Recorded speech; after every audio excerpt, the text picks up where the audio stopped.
Here we are, dear friend. I'm Erix, Logan, the Disillusionist, and I welcome everyone that is connected from all over the world. Tonight's streaming is in English, so allow me just a very few words in Italian and in French. I will switch back to English in a very few moments.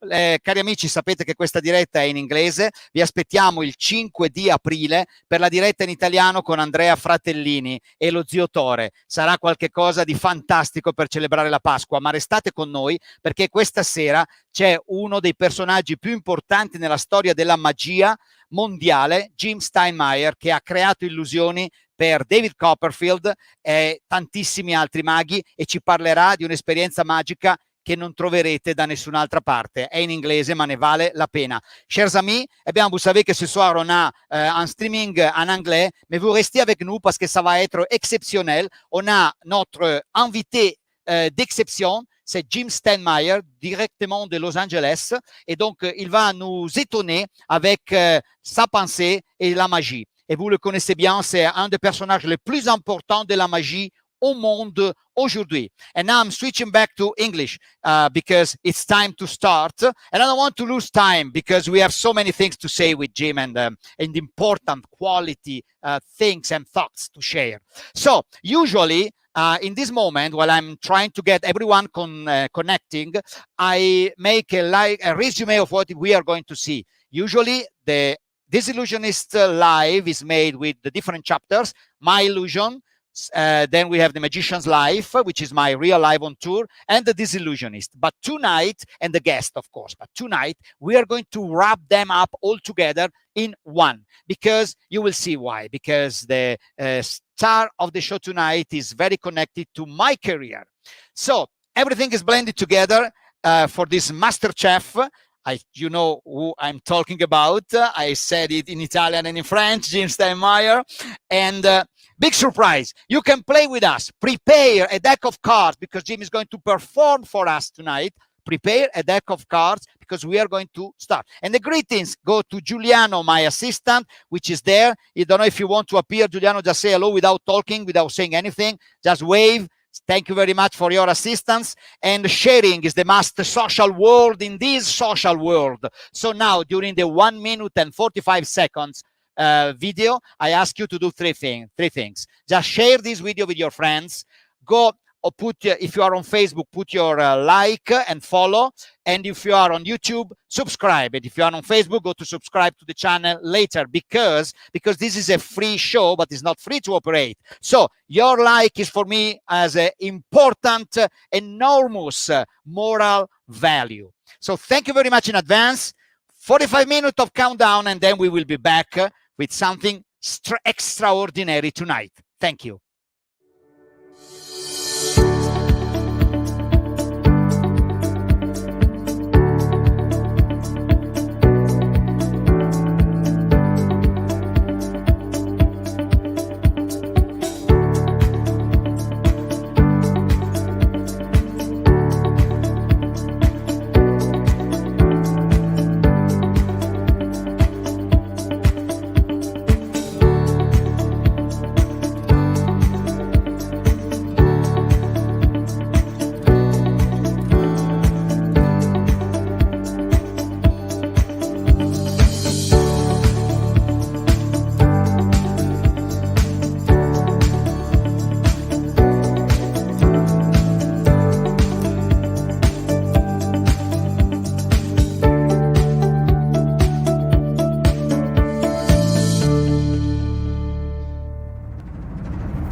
We are back and we start immediately. One of the largest illusions existing in the whole world, and it has been designed by Jim. I think it's a spectacular way to open this evening and welcome our special guest. So enjoy TOYTRAP for an archive footage. The video you're going to see is from 1999 from the Grand Theater at the Sheraton Walker Hill Hotel in Seoul, where I have performed it for 600 times. I've done it for really so long, in 10 months. And together with Kevin James, another great artist that we had the pleasure to have in the previous episode. You can watch my YouTube channel. The interview is going to be there. I cut it short. 22 years ago, served to prove that a great illusion is timeless. And the performer is not TOYTRAP.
If you see now some wrinkle on my face and you don't see in that video, that because this is HD camera and that one was an old one. Yes, exactly. 22 years after. But I will be always and forever grateful to Jim Steinmeyer and Willie Kennedy that built this fantastic illusion. And now we are going to welcome Jim because we are going to talk together about how the origins, because it's very important, or the trick And this is just to get started with the conversation, because then we go with many other subjects. In the meantime, I have the first people that connect. They deserve a greeting. So Paul, Blink, Stuart, Luca, Lee. 45-minute countdown. I say it's so. Tonight, I don't know what I'm saying. Steven, Jerry, Paul, Alessandro, Giorgio, Albi, Vincent, welcome everyone. Matthew from France and Marco Pusterla from England. Welcome for the moment, and then the other are coming. And if you don't want to just say that you are here, you are welcome anyway. Okay. Things in life changes sometimes because you meet someone special. And I have the pleasure to present now for you an incredible mind, which is behind the success of so many illusionists and performers in the world, not only magic, but also musical and other shows.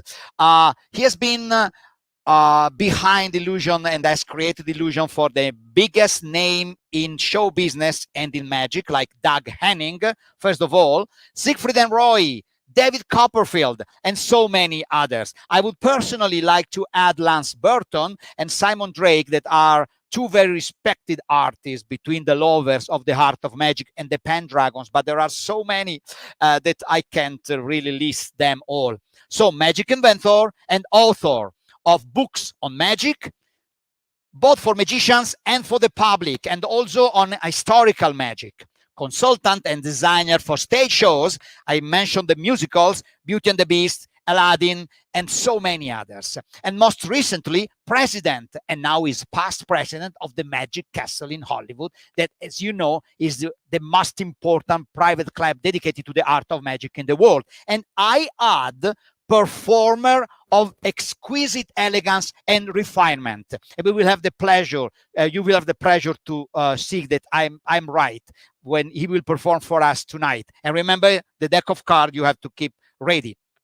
Of course, Disney is one of the biggest goal of Jim, but it's time to introduce to you a very gentleman of magic, Jim Steinmeyer. Thanks, Erix. Thank you very much. Jim. Great to be here. Thank you very, very much for being here with us, live from Los Angeles. That's it's right. A sunny day, it seems like. Very sunny day, yes. Yes. Okay. We have to start immediately, because we don't have to lose time when there are so many important things that has to be said. So about the TOYTRAP, I would like to say, first of all, that it comes from Doug Henning Mousetrap. Can you say more about that? Well, it's great. It was great to see you do it, and it was also great to see you do it from Seoul, because you're doing it without any speaking, which is really interesting and very hard to do, because Doug used to do a long spoken introduction to it, and it's interesting seeing how tied in that is with different cultures, because that was true of the Mousetrap originally. So the idea was Doug's. Doug worked on it before I started working with him. He did it for his 5th television special, and Doug worked out the idea with Glenn Priest, who was his chief assistant, and Willie Kennedy and his crew at that time, Charles Reynolds. And it was done in the Las Vegas television special. And then I worked with Doug to do some redesign elements of it so that we could take it on the road and perform it live in his shows, in his touring shows. And when Doug retired, William Kennedy contacted him about possibly building one. And Doug said, I would love for you to build it, and you have my permission to go ahead and do it and work. What Doug wanted was he wanted it to always be original, to not simply copy his own, that there was always something original worked out with it. And so in that regard, he asked if he talked about me being involved as well. And Doug gave permission for that. So that's why you ended up with it. So the Mousetrap, I have to say, even though that's not your international viewers will say Mousetrap.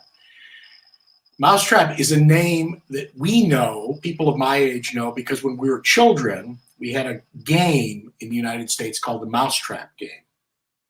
And the Mousetrap game was plastic pieces, very crazy things that hit other things and moved and put things together. and then it would eventually drop a trap on top of a mouse, as if this whole thing were just about catching a mouse. And so in the United States, when you say Mousetrap, everybody understands. Kids remember that game. And that is something, to keep going in the cultural thing, those were things in the United States that we call Rube Goldberg devices. Yeah. Rube Goldberg was a cartoonist in the 20s, 30s, 40s, 50s in America.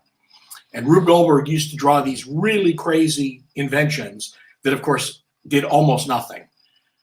Like this mousetrap, something would hit something else and move something else and move something else. And in the UK, in England, those are called Heath Robinson. And Heath Robinson was a British cartoonist who, before Rube Goldberg, started drawing those same sorts of inventions.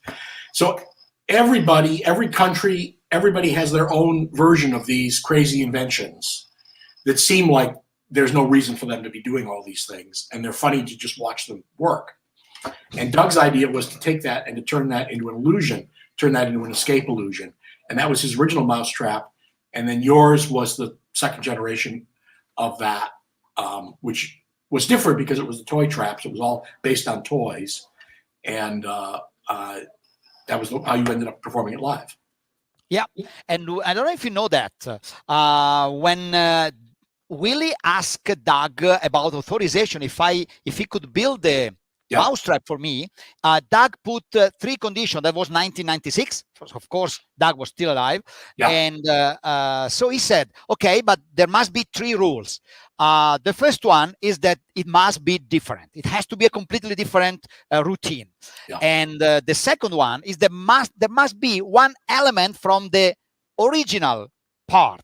And I challenge the people to watch it again and find out what is the same element that is part of the original Mousetrap and mine TOYTRAP.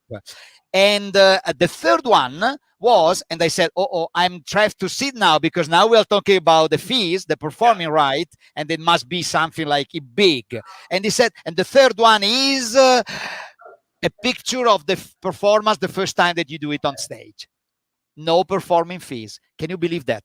That was Doug Henning. Unbelievable. No, he was smart, and he was very gracious, and really wonderful person.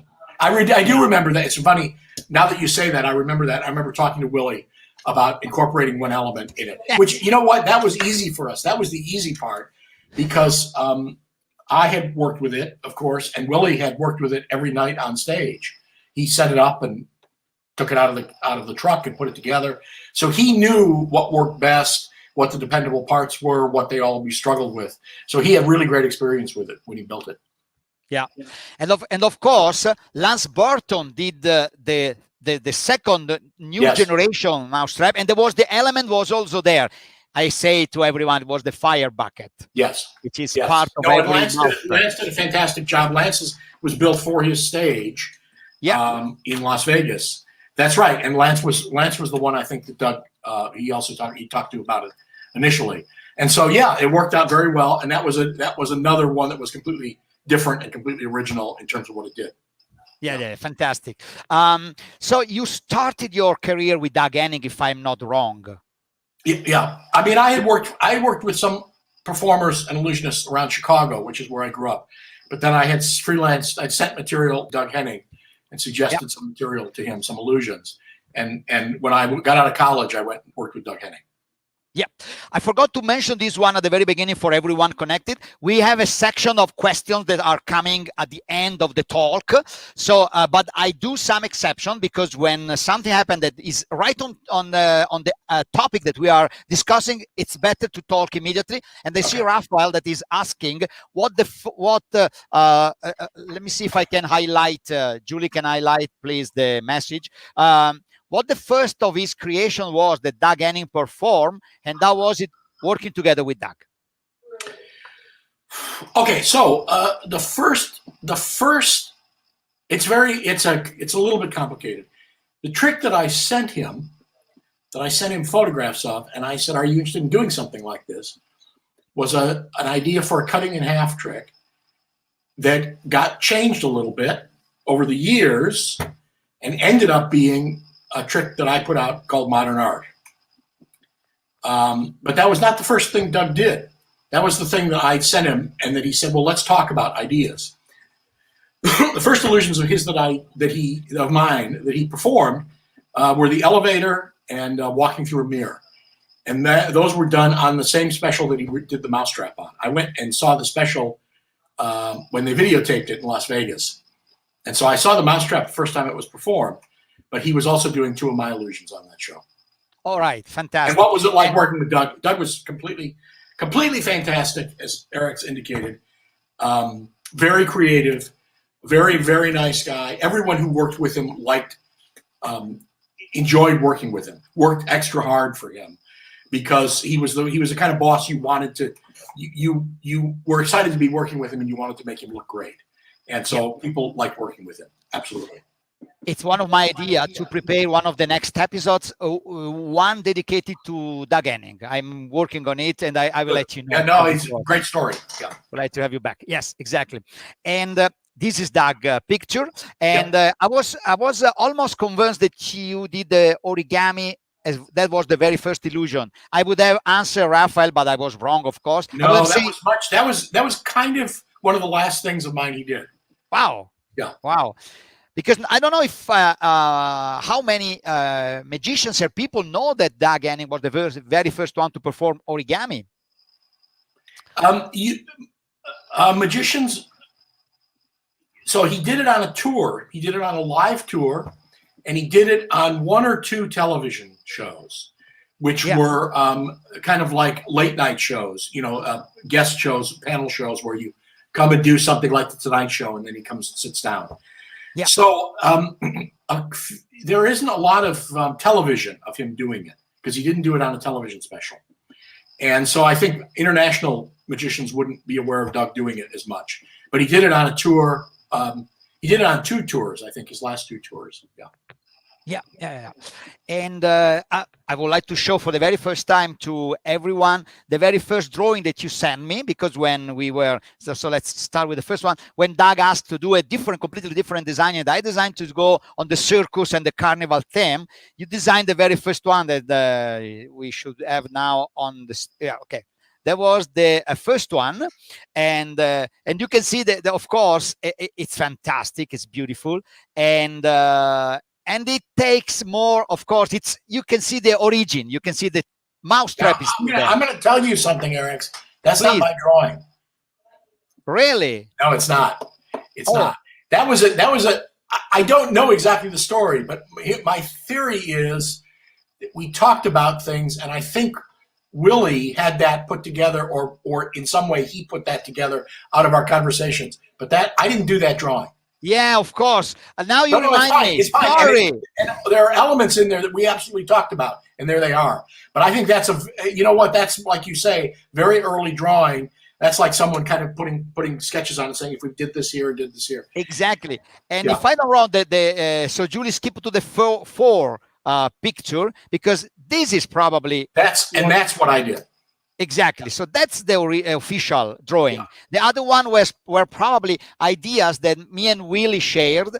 And that's exactly right. Yep. Mm-hmm. Yeah, exactly. And I forgot that point. You see, thank you very much for reminding. That was the final drawing. Yeah, and it's I think there was a drawing after that too. I think there was a color drawing after that. Yeah, but I do. Yeah, I mean, it's interesting. It's always interesting looking at those because you can see how much of it really was what we ended up with. Yeah. Yes. Okay, so just to show to everyone a little bit the story behind an illusion, and I don't want to tell, of course, I want to focus because all the hour that we have with Jim on this, because for me, Jim represents today for magic the real. If I say scientist or mathematician, you don't understand. I want to explain very clearly, and I will go back to the medieval time where the liberal arts were first launched. And there is a book which has been, I think it has been published in England between the 1300 and 1350, called Secretum Philosophorum. To cut it short, the liberal arts are 7. One is the grammar, and so those are the rules to talk. And when Jim perform, he has the pattern that are magnificently fitting with the trick. You can see in those books. So he uses the art of grammar, so the way of using the word, and the rhetoric, which is when you talk and you convince. The way that you use the rules you have learned from grammar, you use now in the second liberal art. And then is dialectic, the way to think philosophically to what you have said and try to convince. And then is arithmetic, the numbers, which is connected to the mathematic. That's why I'm saying mathematician. And geometric, which is the space, the volume of the things on the space. And the music, of course. If you believe, we as magicians, we use, without even probably knowing, those 6 of the 7 liberal arts that are our tradition from the medieval time. I think it's curious to we don't know, but we do it because probably is in our DNA. And Jim represents all of them, because when he does a trick, when I'm saying mathematic, is because the trick is clean and perfect in every aspect. So that brings me to the question that I want to ask to Jim. How can you create such a perfect illusion? I mean, do you start from a principle, or maybe from those liberal arts principle, I don't know, or you start from the effect, you start thinking from the method? How can everything be so perfect at the end? Well, it's very nice of you to say that it's always perfect.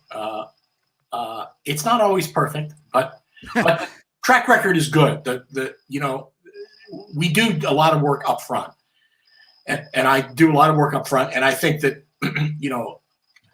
my goal is to, by the time someone starts cutting wood or cutting metal, that we really know where we're going and we know what we're doing. So there's not guesswork there. And it is, you're completely right in saying that it's everything. It's it's a script, and that'll change, but you start with a script, and you start with a principle, and you start with a design, and you start making selections of all those things and start putting them together. So that's a very complicated question. Does the effect come first, or does the method come first? And I think, and I've looked not necessarily at my own work about this, I've looked at other great magicians and what they did. And I can see there's no simple answer to this. I think every magician knows that they're supposed to say that the effect comes first, because that's the artistic way of doing it. But it's not true. It's not always true. It's very complicated. I can see that a lot of people worked with both things constantly. And I would say that if you read about writing songs, and you hear about people who write the lyrics first or write the music first, it's a very similar thing. In that those people are a little bit doing both of those people that work together doing that. Sometimes the lyric will suggest a melody, and then the melody plays out, and then the rest of the lyrics put in. Sometimes a little bit of melody will exist, and someone will fit lyrics to that. But the truth is that game is always going up and back. And I think the reason it's hard to answer in magic is that really great tricks have both of those things happening. Absolutely. You'll start with an idea, you'll fit a method to it, then you'll make an adjustment to the effect, then you adjust the method, you adjust the effect, and pretty soon it's very hard to say which one of those things came first, because you've kept everything at the same level all the way through the process, and that's really the best way to do it. I see. That's very, very interesting. But still, for instance, when you are a consultant, magic designer for musical, so that is a specific request. They call you, Jim, we want I don't know, make this piece of paper disappear in front of the audience. So this is a specific request. So it's interesting. They are specific requests, but also part of the job is finding the best. It's not dissimilar if it's finding the best way into it. Those tricks aren't presented like magic tricks. They of course they don't have to be presented by a magician. So part of the job of doing it for a magician is that you want to give that magician something to perform. You want to give that magician good things to do, good elements, good beats, things that accentuate that person's personality. And it's the same sort of thing in a musical. That person won't present it as a magician, but you do want things that are going to work with the character of it. So I was just talking to somebody about this the other day when we did, for example, Mary Poppins. Yeah.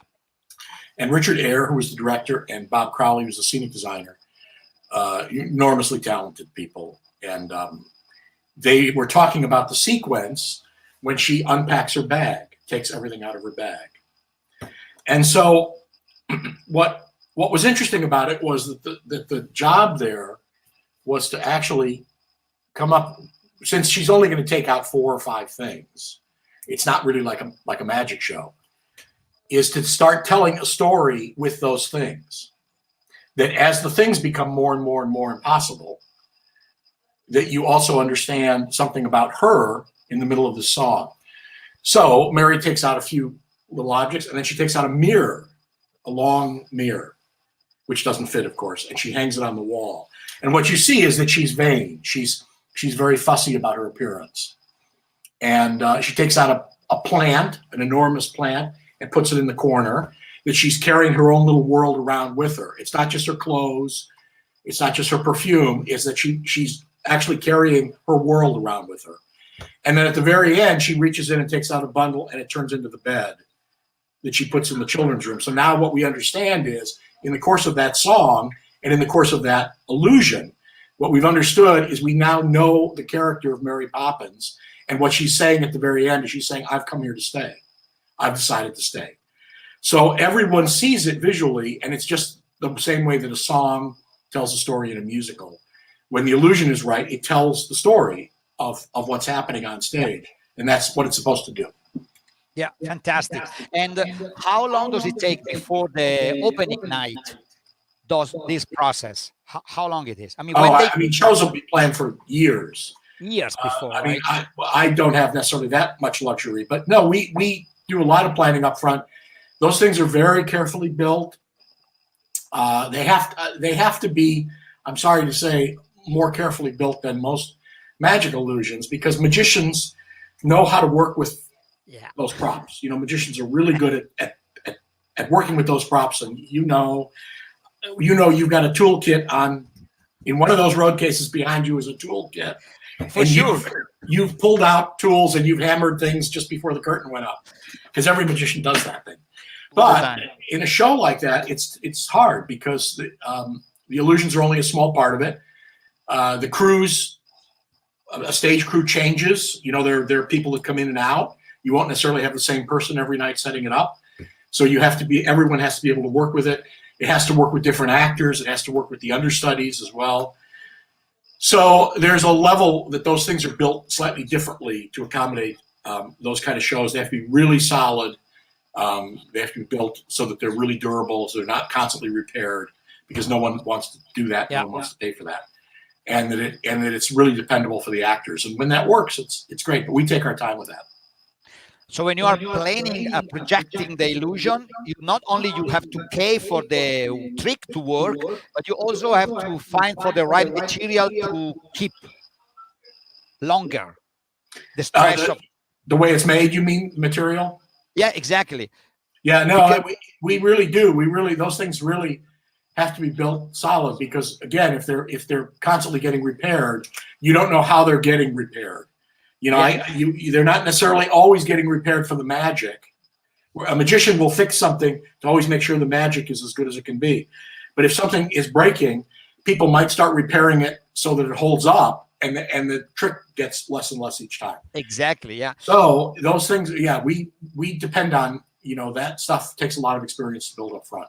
So that probably makes the whole project even more complicated for you, more frustrating than doing for magicians that are somehow helping the. I talked to somebody about it. It was written up in an interview, but when we did Mary Poppins, we did a doll's house illusion. Yeah. To produce one of the characters, and it was a little like a regular doll's house, but it was very, again, very, very nicely made, very deceptively made. There were lots of things in it that were deceptive. And when we started building it, they had not cast the part. And I said, "How big will the dancer be that comes out?" And they said, "Oh, just a dancer size, normal dancer size, 5'6" tall, small dancer." So we built it very safely, and then they cast someone who was 6'2", very big and muscular. We took it into the rehearsal, and what I would say is he did not fit in it. That's the simple thing to say, is he did not fit. And he made himself fit in it. He decided he wanted to do it, and he worked over lunch breaks. Wow. He got inside of it, and every day, very scary, but every day it came a little closer to closing. And he would take a deep breath, and he would say, "I need a little time," and he would go inside, and then bang, it closed. And of course, as soon as he saw that it could do that, he did it. And he did the part. And about a week later, he told me, after he had done it, he told me, "I'm claustrophobic." What? It is admirable.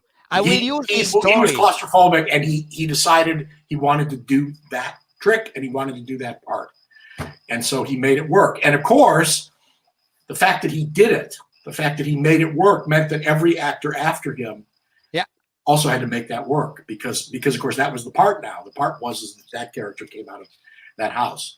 So it's really it's up here too, with the performer. The performer can make it work, or make it not work. It's a great story, admirable, really professional. And I will use this story when some of my assistants say, "Oh, I can't stay inside." It doesn't always work. I have to say, for each one of those stories, I have 3 or 4 stories of dancers that don't make it work. But you know what? That's not an attack on those people. Those people have other things to do. Those people have very complicated jobs, and sometimes they're not always willing to to work at a magic trick the same way they work at something else. And that's just that's what they're doing in the role. So then we work extra hard to make it work for that person. Yeah, I think it's possible. But you are columnist of Genie magazine, and so you have to come out with a new trick every 2 weeks, or 2 months. 2 months. I do every other month. Well, it's still. I used to do every month.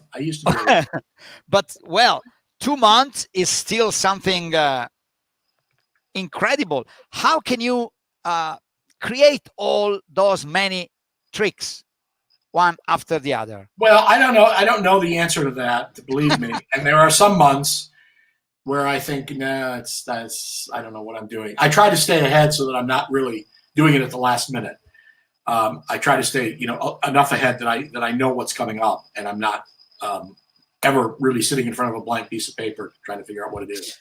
But it's part of that is its own process. It's inspiring. My very good friend Alan Wakeling, who was a great creator. He worked on his book, and he was a really, really inspiring person. He was a very interesting person about talking about the creative process, and he was slightly mystical about it. Slightly. He had a kind of interesting understanding of creativity, which I don't pretend to be able to explain or explain to you what the steps are.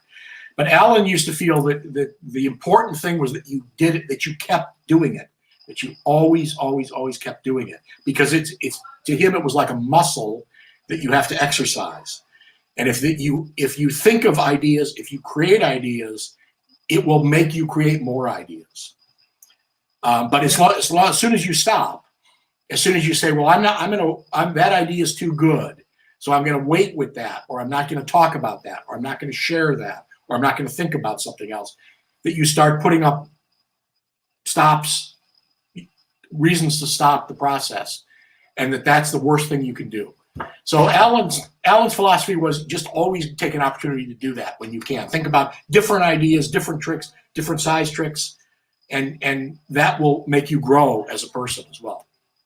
So those are the roots of a fantastic creative process. Thank you very much. I don't know. I can't say that I am able to do all of that, but Alan was, and Alan was a huge inspiration to me.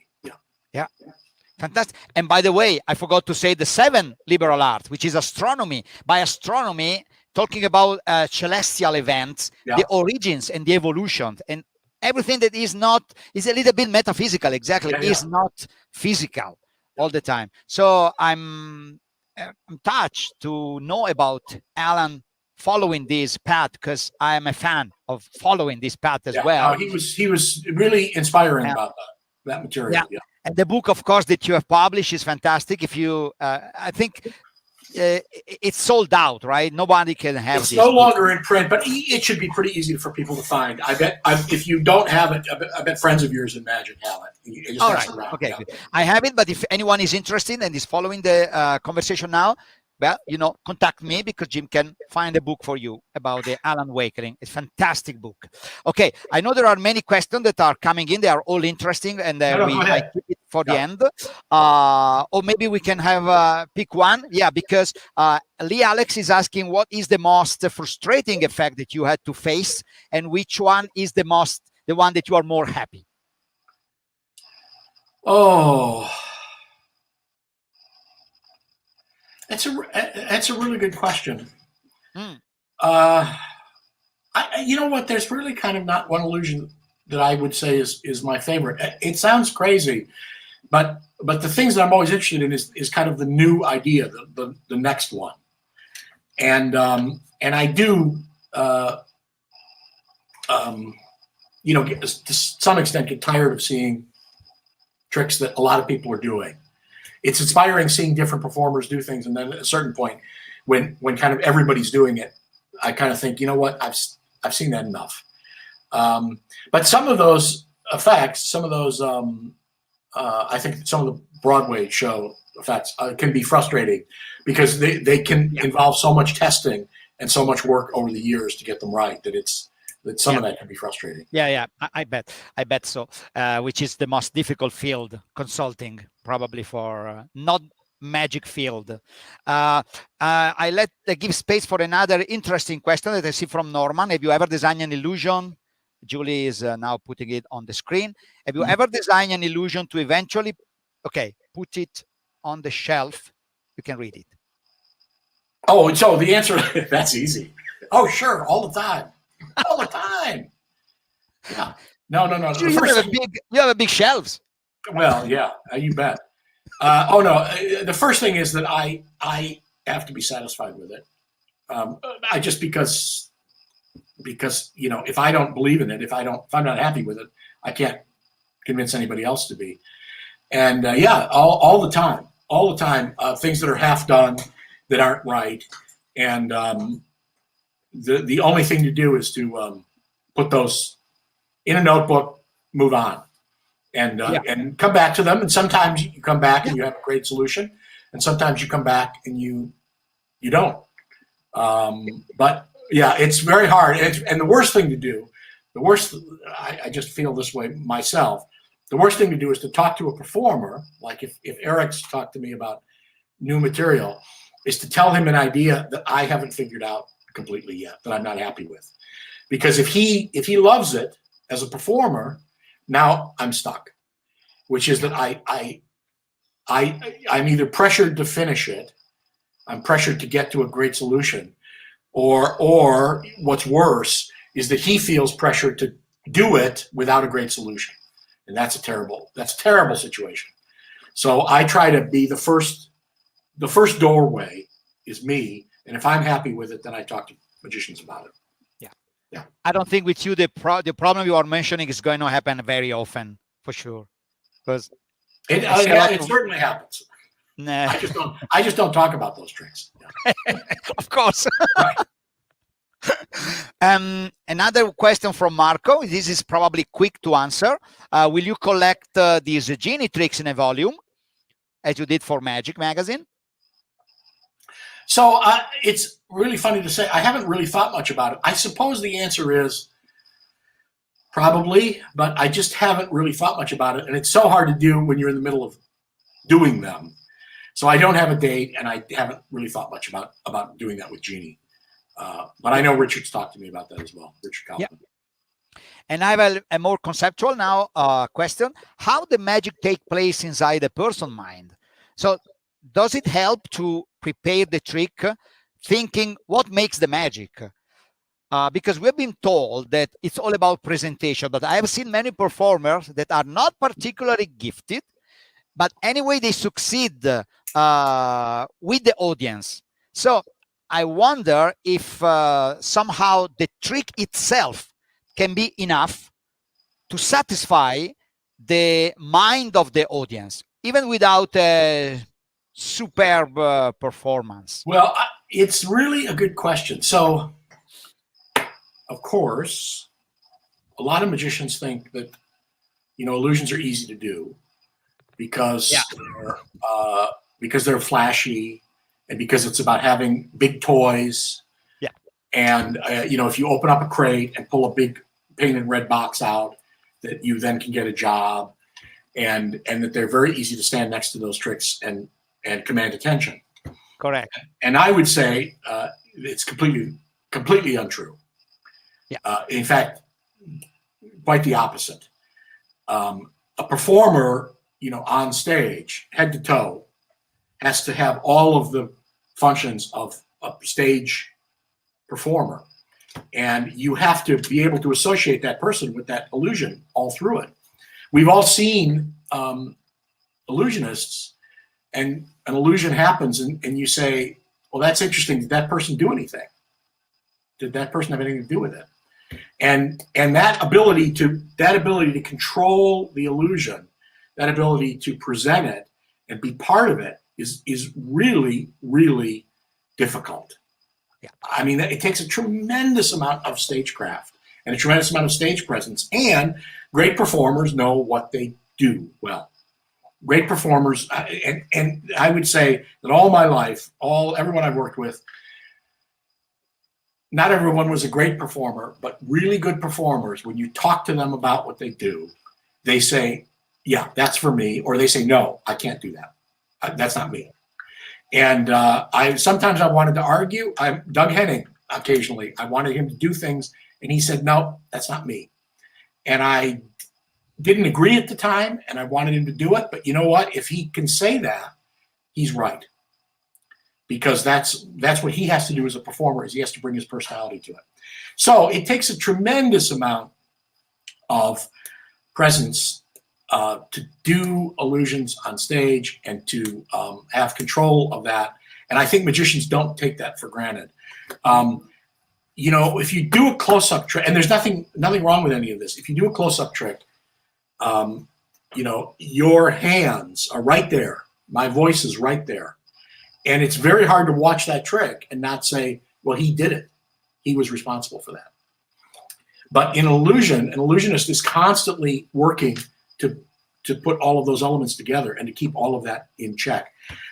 Orson Welles, great actor, director, magician, who I had a chance to work with, he used to say that close-up magic is a storyteller's art, which is that if the story is good enough, you win.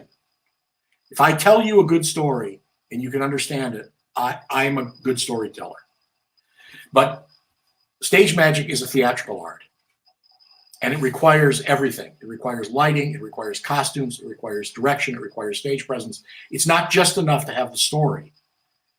Now, having said that, interesting question about, are there tricks that just help that are good? There are tricks that are just good. And one of the things I talk about in some of my writings and in lectures is that, there are tricks that are funny without the magician necessarily being a comedian. And I say this like the guillotine routine, where you chop someone's head off. Yeah. You don't have to be a hilarious person. That's a very funny situation, and that situation is interesting. And so it brings humor to a show. It brings a funny situation to a show, even though that performer isn't telling jokes. And so there are really good selections of magic for certain people that actually adds to their show, that helps put it together. Yeah, I understand. Yeah. Now I have a interesting question. I think so, because it could be controversial. I don't know if you agree with me with what I'm saying. Of course, we didn't set any question before. Right. Many magicians think that, and I know you don't think that, because you say that the magicians guard an empty safe. You say this, right? It's yours. It's your sentence. And I totally agree with you. And I say I myself a disillusionist, because you're part of this process of creating in my mind the fact that mystery is not the fundamental of magic. But many magicians say that mystery is the fundamental of magic. I don't think so. Personally, I think that the principle of magic, by principle, I mean its real essential attraction is the astonishment. Because I think that magic can exist even without mystery, as long as it's astonishing. And because I'm thinking to a film, to a movie, and see, even if they show you the making of, and you know how they made the tricks, so there is no mystery anymore, you still feel the magic into the movie. So I say, well, I know the trick, and I am interested and attracted by magic. So mystery can't be the basic essential element of magic. And magicians, they go to see magic show all the time. They know the trick, how it works, but still they are fan of magic. So am I true when I say the mystery is not the fundamental? And is it online with magicians guard an empty safe? So it's a really interesting point, and I don't think there's a simple answer to this. But I would say that, while the secrets of magic, and what I mean by that is that the secrets of magic are basically worthless, in that if you explained them to people, if you took people aside and you said, I'm going to show you all the great secrets, and you said, here's a piece of elastic, here's a safety pin, here's a rubber band, here's a piece of black velvet, here's a half a ball, here's people would say, you've got to be kidding me. You've got to be kidding me. That it's almost nothing what a magician's working with, almost nothing. But we still guard and revere those secrets. And one of the reasons we revere them, and I think this is exactly the point you're making, is because we know how much astonishment can be created with them if they're used properly. Okay, we know what that half ball will do in the right situation. But that, the right situation, you can spend your lifetime trying to explain to people what the right situation is, how you handle that shell, how you move it, how you handle it, how you palm it, how you add it. There's so much complexity to that magicians understand. So I would say one of the reasons this is so confusing is that we're all dealing with exactly the same bag of tricks. And you're right about that when you say, I see a movie and it's astonishing. But those things are combined in different ways, in different forms. So one of the things I say is that, if you go to see a show, a play, a musical, okay, if you go and see a musical and you see Oklahoma and you hear them sing, "Oh, What a Beautiful Morning" in Oklahoma, that song sets a tone for that number in the show, and it's telling part of the story. Okay, it's doing a lot. Everything in those shows is doing a lot of heavy lifting. Every costume is trying to tell you something about the character. Every scene is trying to tell you something about the progression of the story. Every song is trying to tell you something about the changes in the characters. And when I'm involved, every illusion in a show is trying to add to the story and tell you something that's changing. So all those things are doing a tremendous amount of work. And if you listen to that song in a show, at the end of the song, you go. Yeah. And if Frank Sinatra takes that song, we'll say, the late, great Frank Sinatra, or a contemporary singer today, and sings it in concert, you might give that a standing ovation. You might jump to your feet and you might say, that was amazing.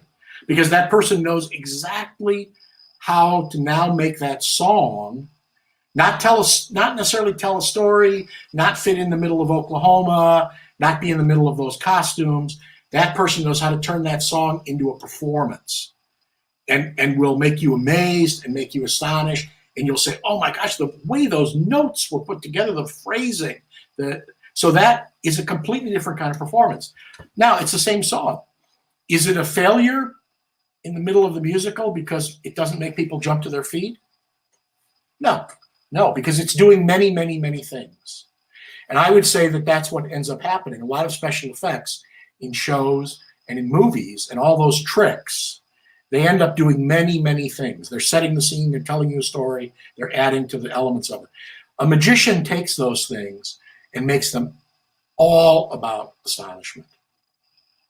Yes, it's about the performer's personality as well. But the magician is the person who does a concert with those. Okay, the magician is the person that says, this is what I'm going to do with it, is I'm going to take these pieces and I'm going to make them shine in the world of magic, in the world of amazement, in the world of mystery. This is the thing that's going to intrigue you about these. Whereas they might see those tricks in a movie, or they might see those tricks in a play and go, oh, that was nice. Because they're not being used to the same effect. So I think that we're really talking about the same thing, and it's really about the end product. And what a great magician does is that they make an audience care about those things on that level. Yeah, fantastic. Thank you very, very much for this. It's a perfect thing. I think this, of course, this streaming has to be watch and watch and watch again, because every word is something that is inspiring, and you can think about how you can use this suggestion in your show, in your activity as a magician. Good, that's great. Thank you. It's fantastic. Also, in a conversation I had with Marco Pusterla yesterday, he told me that the more you know magic, the more you appreciate it. That was concerning.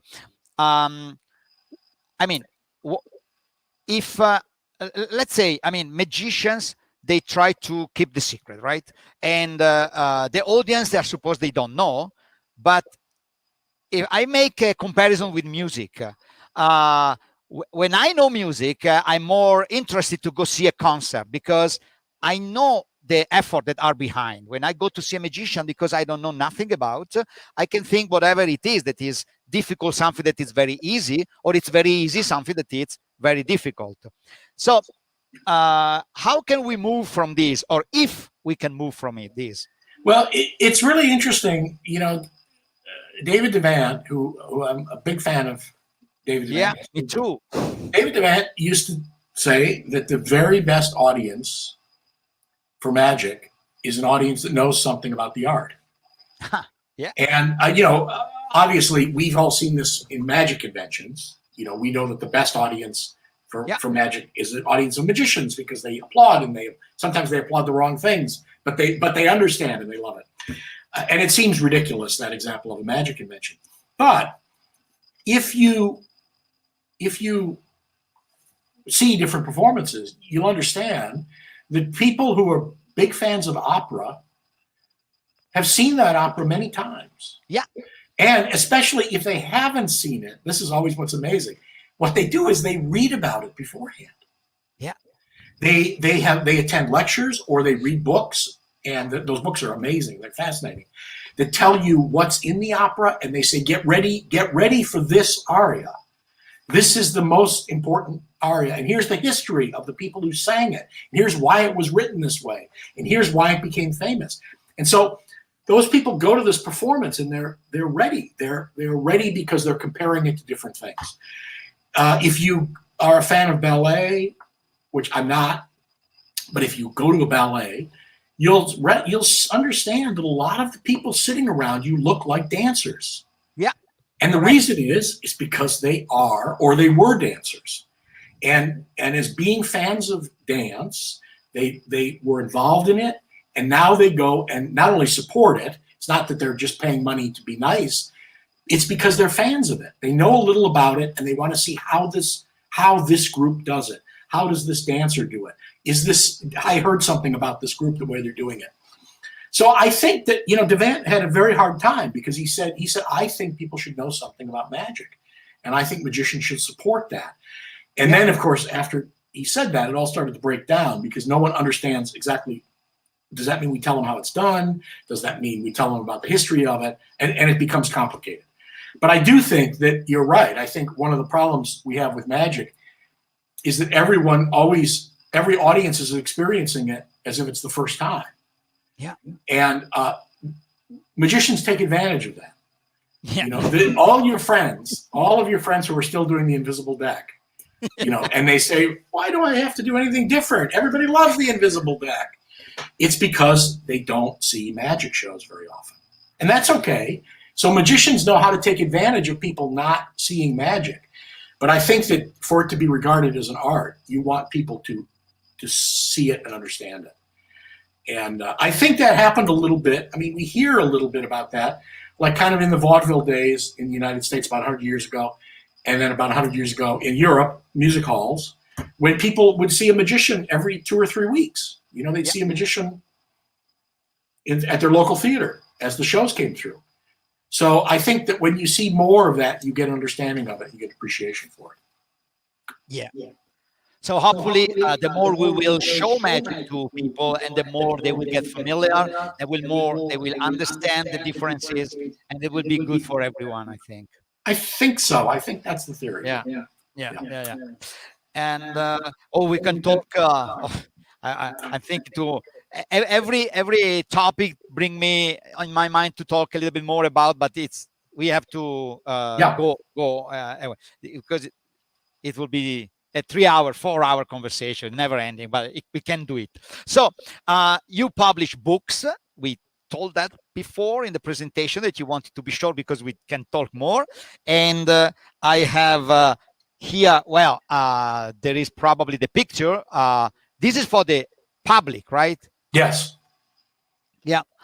And then you made a series, which is, by the way, now I just very quickly, that I know English because of, I know how to speak English because of you. You never knew that before, because when I bought Device and Delusion, and I open it, and with the dictionary, because I didn't know English, I was speaking only French. So on the first page, this is the introduction.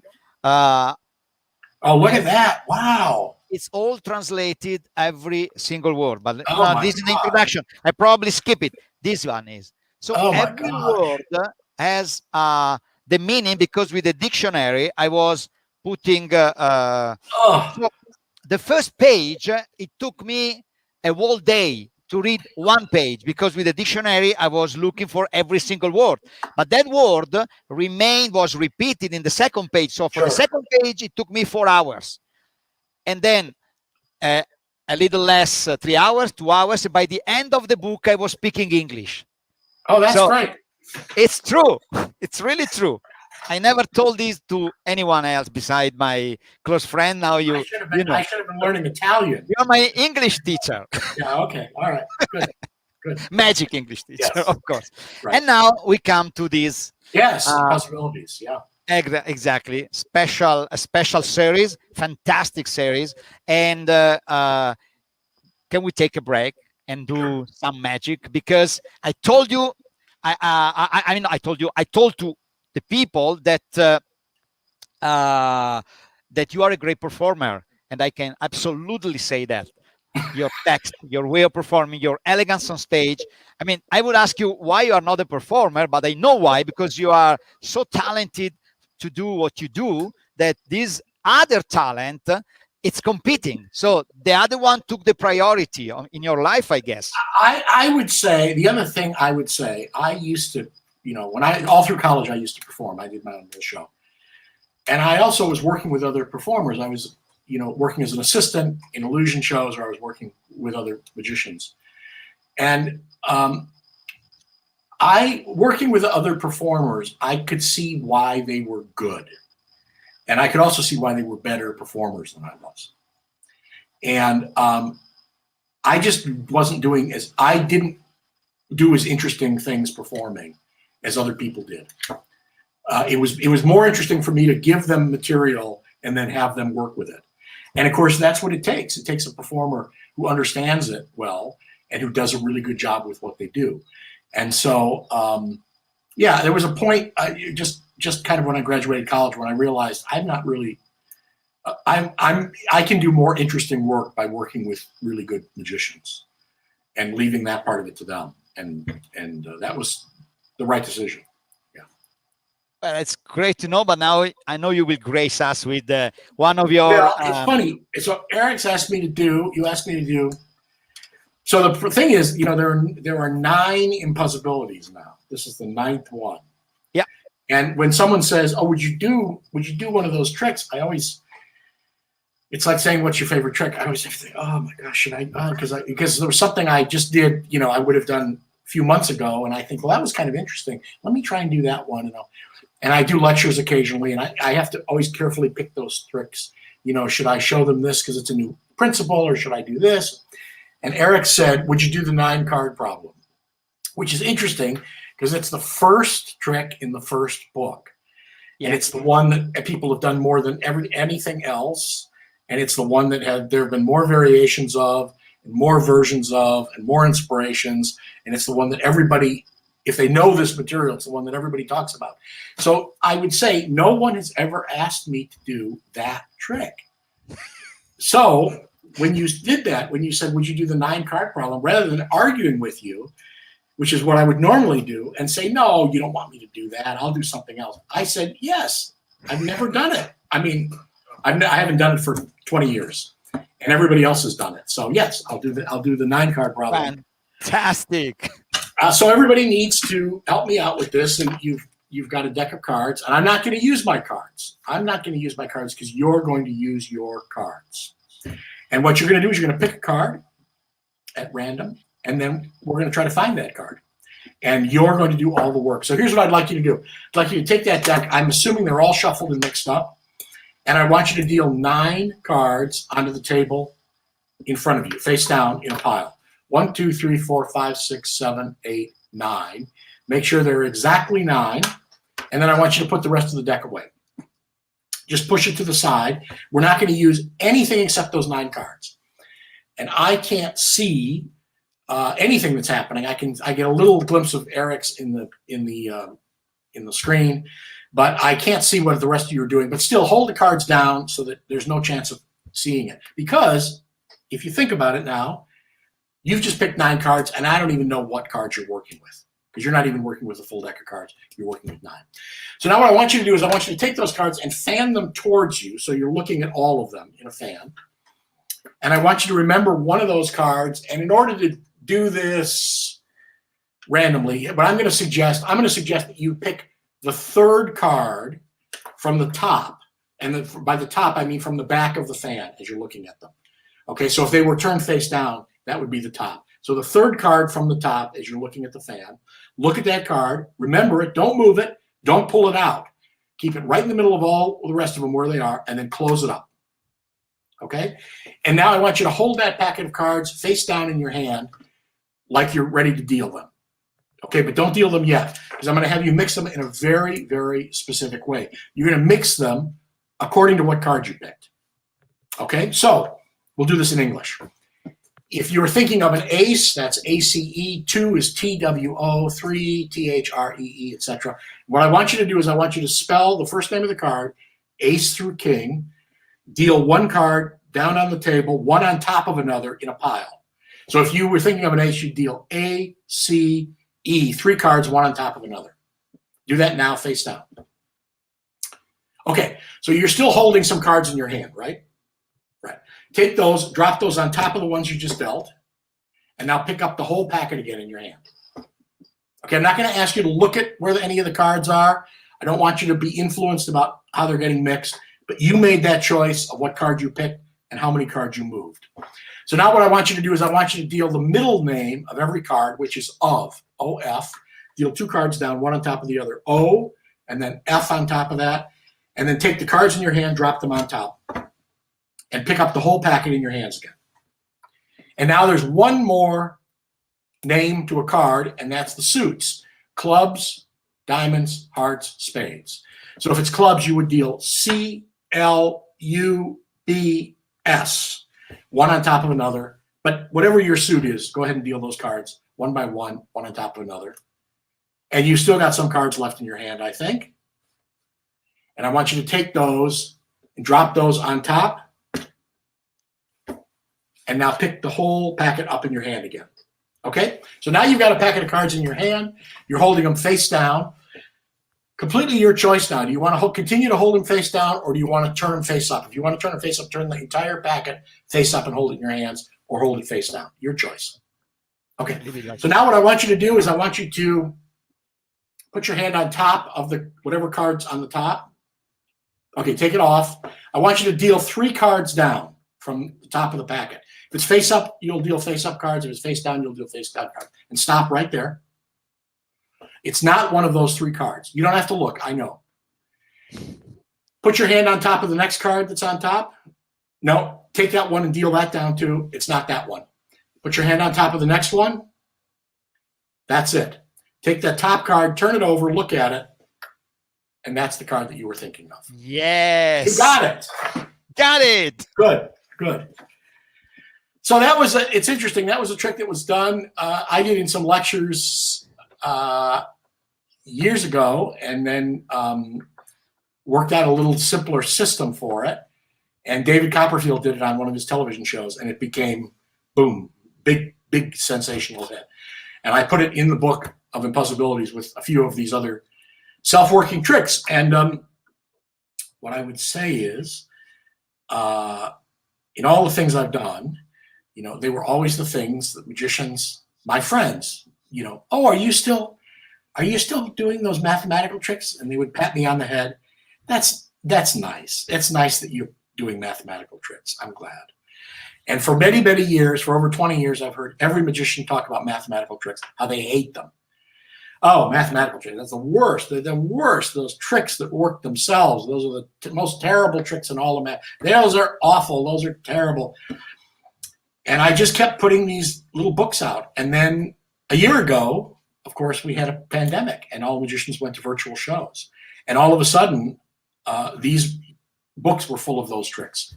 So they were always fun to put together. They've been really challenging in the last year to put them together. It's very interesting. I've probably seen more of my material performed in the last year than I've seen in the previous 25 years. And I know that seems completely crazy, but there are so many people doing now these virtual tricks, self-working tricks, and adding their own presentations to them that it's really been inspiring and interesting to see.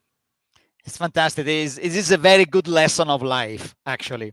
Because as you say, stage magic needs light, space, and many other features. So we can't do Zoom show with stage magic. Right. Yeah. And speaking about stage magic, I give the welcome to Franz Harari, which is here. He's and of course, fantastic. Hey, Franz. Thank you, Franz, for joining us. And Otto Wesley as well from Paris, another great professional artist. Yeah. Yeah. And you know, right, that you are the hero of France. He didn't need to. Well, I don't know. He's a superhero in his own right, the way he's gone out and done these shows and continues to do these shows and keeps coming up with this stuff. So yeah, he had an amazing talent in our world. Absolutely. Absolutely true. Yeah. Okay. We are almost to the end. Okay. I have an illusion that is the interlude I was planning to show, my interlude from a show, but maybe it's better. We better go to the end because I just want to cut. Yeah. I don't want to take your time too long. Yeah, I had the question of. I think we answered to many of the question of our friends. If I forgot anyone, please resend the question. If you think that is that I didn't answer, and did I propose it to Jim? I mean, and well, consulting is we mentioned about consulting, but how? I mean, if a magician want to come consulting with you, what are the requirements, the condition, the preconditions that you ask? Not many. So over the years, I've done all. I mean, you just do it all sorts of ways. And there are performers. You mentioned Lance Burton, and of course Doug Henning, and there are people I've worked with like that a lot. And so you're just comfortable. I know what those people might be interested in. I look out for ideas for them, and we talk about things that might work for their performances. And they've worked with me, and they know kind of how I work. And some performers, come and say, I have an idea, and I'd like you to work on this idea. And very often, that's hard, because if that performer has been working on it for a while, it means that they're thinking of something that's very, very hard to solve, because that's why they're talking to me about it.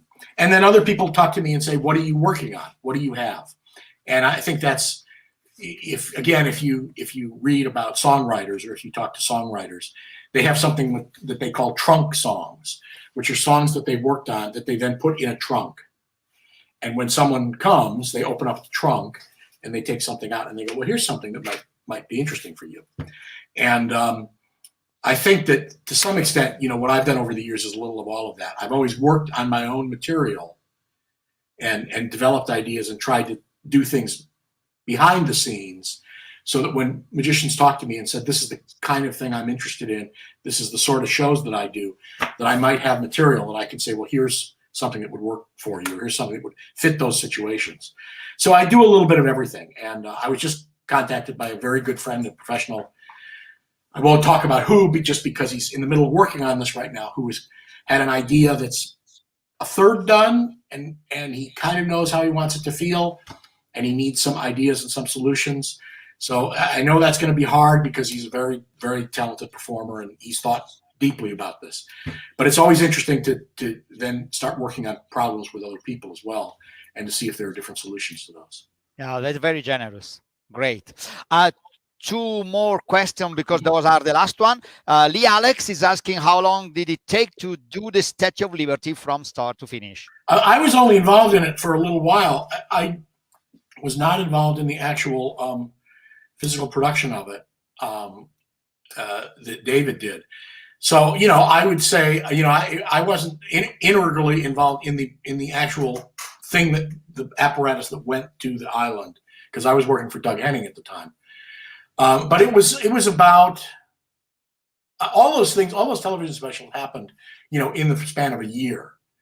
So, the idea was something that I had worked on for about 4 or 5 months before I started working for Doug Henning. And then it was produced and created within the span of that year of David's schedules for the television show. Wow, amazing. Yeah. That was fast. And Michael J. Fitch is saying, your favorite effect in the Impossibilities booklet? I need to work on this.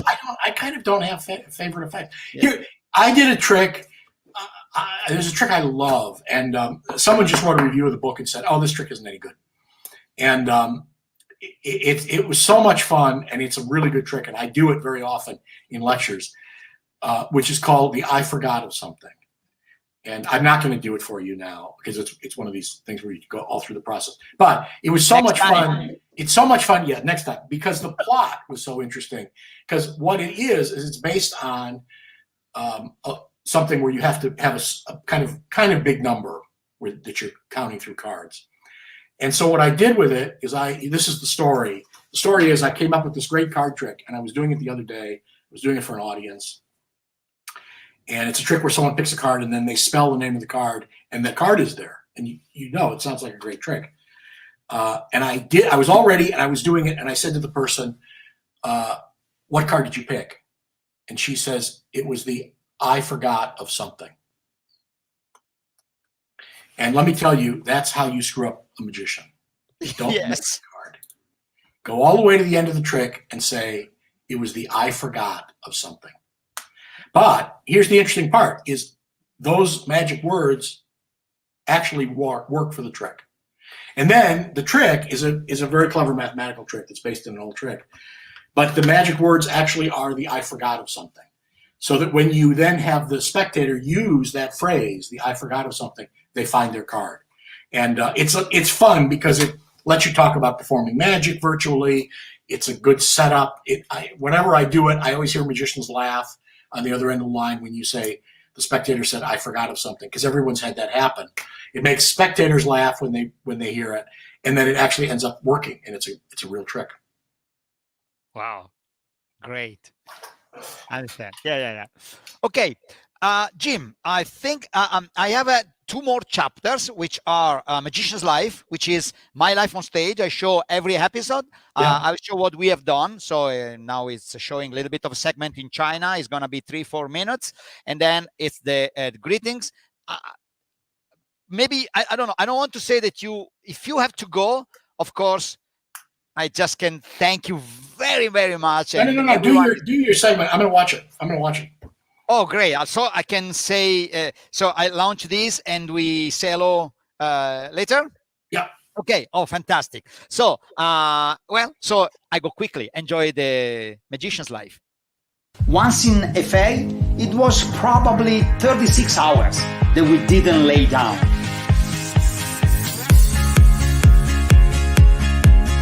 Traffic in China is a serious matter, and the driving style waiting to be discovered.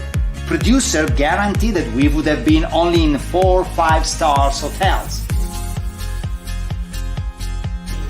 Questo è bello per lavorare su internet.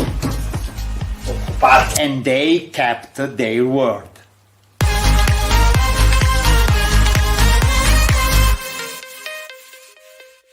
Mezzanotte 21, spettacolo terminato alle 9, iniziato alle 7:30, terminato alle 9. Bilancio un po' le cose. Una cena molto frugale, poi ne parliamo. The first show was great. Since it was the debut, we had 1 extra day for rehearsal. And that was perfect, because the scenery we brought from Italy have been immediately cut from the show because they have been judged too long to set up and break down. They have been put aside and never used again. Basically, we brought them for nothing. We had also a brand new illusion that we have been forced to ship without completing the rehearsal due to the time slot of the cargo. We finished to set everything on that day. It has been a success. Also, with the purpose of having a show that could travel light and easily, I have redesigned one illusion that I haven't been using since the 90s. It's an illusion where I appear from a giant piece of tin foil.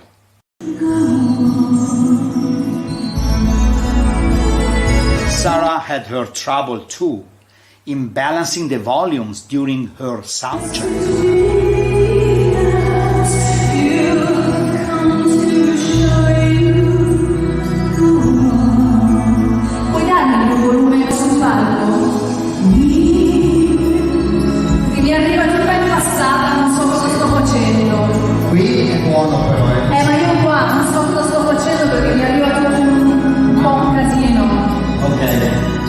You never miss surprises during a tour. For instance, the oil requested for our fog machine wasn't the right one, and it didn't work as requested. Oh,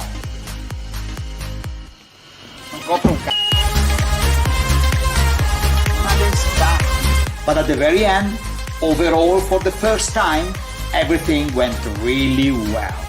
Abbiamo fatto come sempre miracoli, però è andato tutto molto bene. Ci sono dei piccoli segmenti anche del spettacolo che abbiamo filmato che vi facciamo vedere dopo, e per il resto che dire, dobbiamo ancora quadrarci un po' con la mentalità locale. Siamo in Cina, non siamo in Italia, quindi dobbiamo coordinarci sul cibo, dobbiamo coordinarci sulle relazioni, faremo dei meeting a posto e ci metteremo, con la buona volontà, metteremo tutto nella giusta direzione. E ora ci stanno aspettando e dicono che siamo italiani e siamo sempre in ritardo. E forse hanno anche ragione. Ciao. Ciao.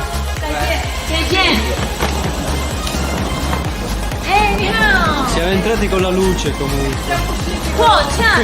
Amy, tant'è che non stiamo uscendo con la luce. È vero, alle volte entriamo con la luce. Ma infatti. Un grande risultato.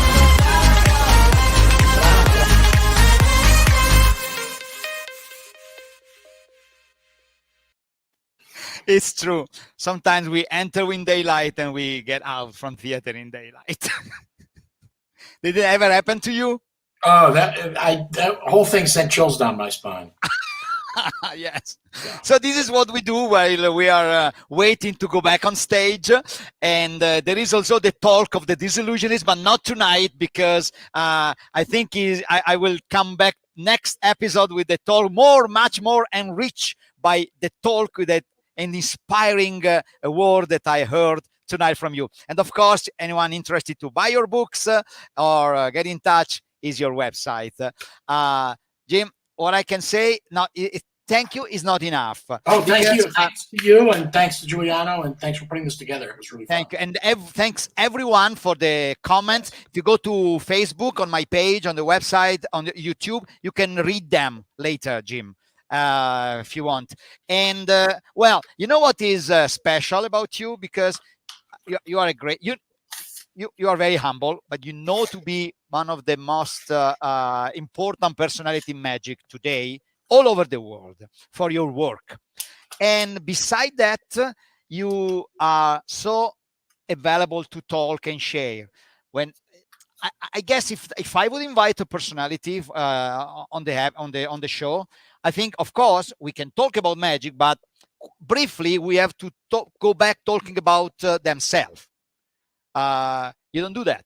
You talk about magic to inspire the other, and just it's an attitude to give, which is sensational. That is what makes you great, and that is why you are saying. That is why you say you are Jim Steinmeyer, and that's it.